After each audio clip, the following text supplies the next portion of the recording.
Почему говорят «будь здоров», когда человек чихает? Однозначного ответа на этот вопрос нет. Одна из самых популярных версий основана на суеверии.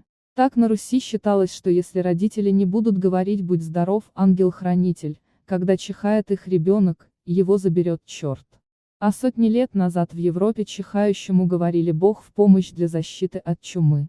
Кроме того, по еще одной версии, давным-давно считалось, что в дыхании человека его душа, которая может вылететь при чихании. Пишите в комментариях, если знаете правильный ответ.